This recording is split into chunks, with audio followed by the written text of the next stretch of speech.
What's up, y'all? So I know I haven't done a talking head video in a while. I really just wanted to come on here tonight, touch bases with you all. I hope everybody's doing well. I really just wanted to talk about, just as a creative, finding yourself in those creative ruts, because that's kind of where I feel like I'm at right now, in a creative rut. Just but not wanting to be, I mean, I don't think anybody ever wants to be in a creative rut, but I know for sure I'm definitely in one. I've remained booked and busy for quite some time. Like, my camera has allowed me to go to so many different places, and just to be, y'all don't pay attention to my nails, they're getting done tomorrow. But my camera has allowed me so many different places to go, and so many different opportunities. And now I'm just, I won't say I'm like uninspired, as much as I'm really trying to take the time, this downtime in between client time, because normally I do slow down around this time, but it's because I start picking up on like your average people that just find you online, Google you, Instagram, TikTok, Facebook, and all of that. Those clients, I normally tend to pick up my brands around this time. And with my brands, I do a lot of contractual work.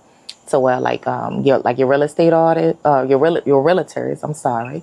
I'll get them, maybe do 4 photo shoots a month and like 2 to 3 videos. And I mean, those contracts will hit you up between $1,600 to $2,200. So I normally make really good money in these slow months with my brands, because people are trying to put out, their fall line, their winter line. And I always tell brands, like, your content has to match the season. You can't be pushing T-shirts in the winter, Well, if you're living us out, baby, and I'm probably sweating out here, y'all, because it is humid. I had to grab my my microfiber cloth and wipe my lens and my monitor off because it was fogged up. But anyhow, yeah, so I always tell my clients, the brands, to make sure that your content is matching, the season. Because if you're looking to make these winter and these fall and winter sales, you can't be having hoodies and sweatpants on your site, but all of your images and your imagery and your reels and whatnot or either your site is showcasing T-shirts and short sets, So I do normally pick up those types of clients in these smaller, these slower months. But I don't know, I felt lately like I love my client work. I'm forever grateful that people do book me and trust me to do the things that I do. But I guess I just been wanting to do a little bit more creative work. And with clients, you can get creative, but they come to you because they already have a vision that they want. Oh, it's my birthday, I want to do the spotlight with the cake, and everybody's done that. So sometimes I'm able to coax them into, a little bit more creativity. But baby, I live in the South, in Mississippi, and the people out here they like to stay in the box. They like to stay in safety. I don't run across too many who like to step outside the box. And I mean, nothing's wrong with that. You want what you want, you like what you like. But me as an artist, I need those moments where I am towing the line of, what everybody else is doing, and being able to put my own little flair on things. So just wanting to dive more into just creative concepts. So I think I'm going to use this downtime also to do a lot more creative work on some personal projects, and just my own personal creative projects, things that I need to fuel me so that I can show up for my clients when they Google me and find me. And I'm grateful for y'all. Keep booking, because I'm all about the client work. And another thing, just recently, I found myself looking at my gear. So about a year ago, I bought a lot of gear. I've been doing photography for years now, but full time in my own business since 2019, I want to say. So I found myself then, I was working on the ambulance also as a medic, and just being able to buy the gear with my ambulance check. And then as I book clients, you know, that money just goes into my business account. But anyway, I was able to create, but I had limited gear. But now I'm retired, and about a year ago, I bought like all the gear I always felt like I needed. And just been fortunate enough to buy the things that I need to fulfill the gigs that I do take. And I don't do too many weddings, but I've started to get booked for a lot of weddings and elopements and engagement sessions. And we are steering towards video work. Like a lot of people, you know, want video work. So being able to do a lot more video and dive into that. Lighting, like I had a lot of strobes because I have a in-home studio, of course, and I do a lot of photography, but I didn't have a lot of COB lights and continuous lights or powerful enough lights for video work. And now I do. So just now that I have all the gear, I've been busy with clients. And again, this in between time, I feel like I could really use it to learn my gear. So that's what I've been doing. Also, just taking the time I got like 5, 6, 7, 8, 9, I don't know how many cameras. Y'all let my husband tell y'all, he'll see too many. But I have a lot of cameras, and just taking the time now to learn what they can do, to push them to the max, to dive into what their capabilities are, so that when I do take on this client work, as well as these creative projects, I'm able to dive further into that and get the looks that I want. And then I'm also diving more into filmmaking. I've been a photographer. I got my first camera when I was 5. I'm 41, y'all. I'll be 42 in January. So I've been shooting for a long time, just doing photography for a long time. And now I can understand video work and why it's important. So I've been studying a lot of videographers, cinematographers, directors, looking at their work. I watch a lot of films and I study the lighting, and I'm always looking at the type of shots that they're using to create that emotion. I'm always looking at how that film makes me feel and what was it that I resonated with, what caused the emotion, and then trying to recreate that. But in doing so, I am trying to find my filmmaking style now. So I'm really inspired by, like, of course, Spike Lee of all, man, come on now. And Ava DuVernay, like, I love her work. I love Shonda Rhimes, how she writes, and Issa Rae, how they write. So diving more into storytelling, which is a huge part of filmmaking, and because you're bringing that story to life, you know. And I look at my photography skills are helping with that, but learning lighting, learning cinematography, like, how do y'all feel about this setup? I actually think this can be just a little lower. Let's lower this just a tad. I think I might like that better.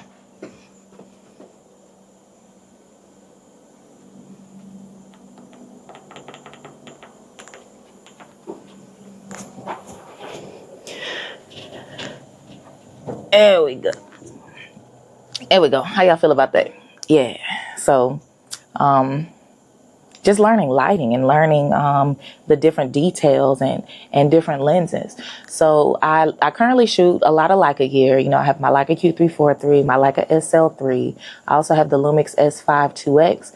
That is what I've rigged out to be my cinema rig.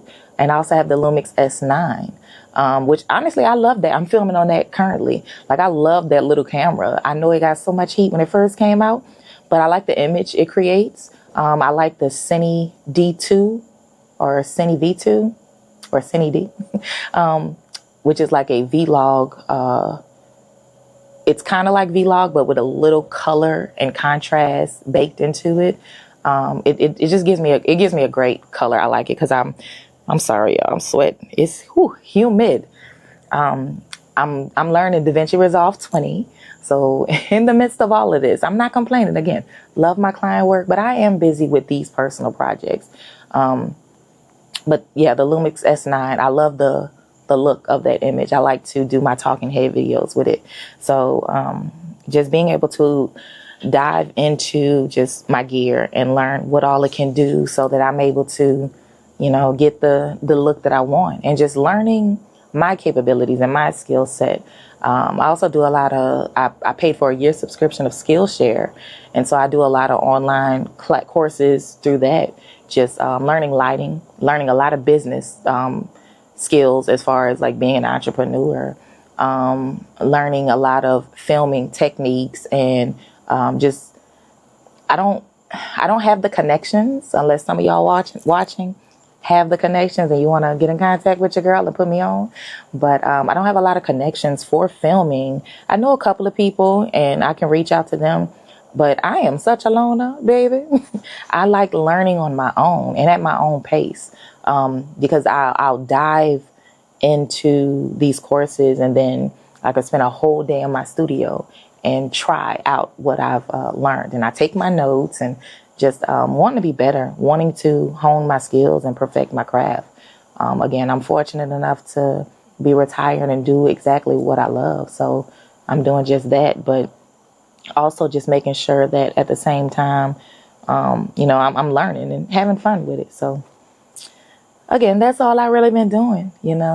I think those are all key points for creatives, that we all have our moments and get to and find ourselves in. I'm out in my backyard on my patio right now. I ain't gonna lie to y'all. As soon as I finish this filming this, I'm going right back in the house because, baby, I have a pond right behind my fence in my backyard. And the mosquitoes are mosquitoing. I got a big mosquito net, but they don't care. These Louisiana, Mississippi mosquitoes, baby, they got saws on their nose and their mouth. They know how to get through all that. They're gonna find you. You hear me? But I'm gonna just take the time to dive into just creating. And sorry, I'm thirsty. It's hot. Take the time and hone my skills, perfect my craft, and get better.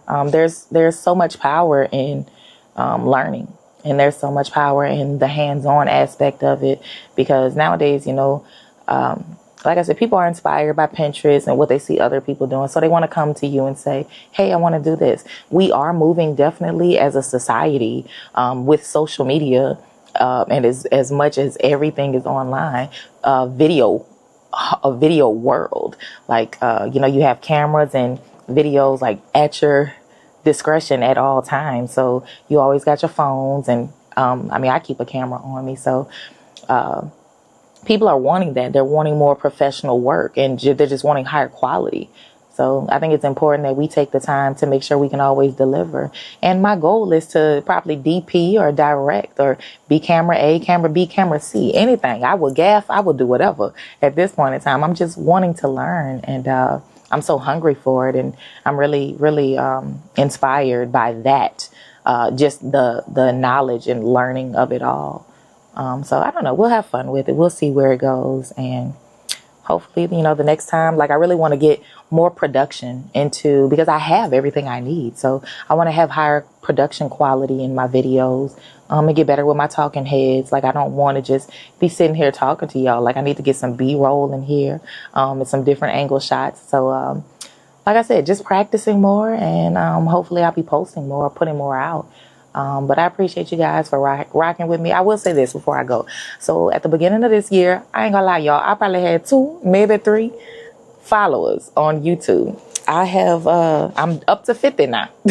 And I know it came from just the continuation of posting. It's hard to gain a following. But I'm appreciative of those of you who have subscribed. And don't be shy. Feel free to drop me a comment. Let me know what it is you want to see from me. I'm here for y'all. I'm here to learn. We all here together. We gonna make it work. So again, I'm appreciative. I'm forever humbled. I thank you guys for keeping me motivated. As those numbers go up, and I'm learning that I do have an audience. I think I just have to kind of find my footing in YouTube, but the platform is growing, and I'm appreciative of that. So I hope you guys are having a wonderful summer. I hope you guys are doing all the things that you love, surrounded by the people that, pour into you. Because at this age in life, I'm big on my boundaries, and I'm big on being surrounded by the people who pour into me, who feed me, and who see me, and spending less time with those who continue to want to have these negative notions and concepts, which, I mean, they pulled them out of their own ass or thin air or their own mind. So that's more their issue than it is mine, because I don't have to be involved with that. But, you know, life's going to keep lifing. That's one thing. That's for sure. You hear me? So either way it go. It's your girl, Chris. I appreciate you guys for rocking with me as usual. Stay motivated, stay focused, and most importantly, get out there and do what I do. It's your girl, Chris.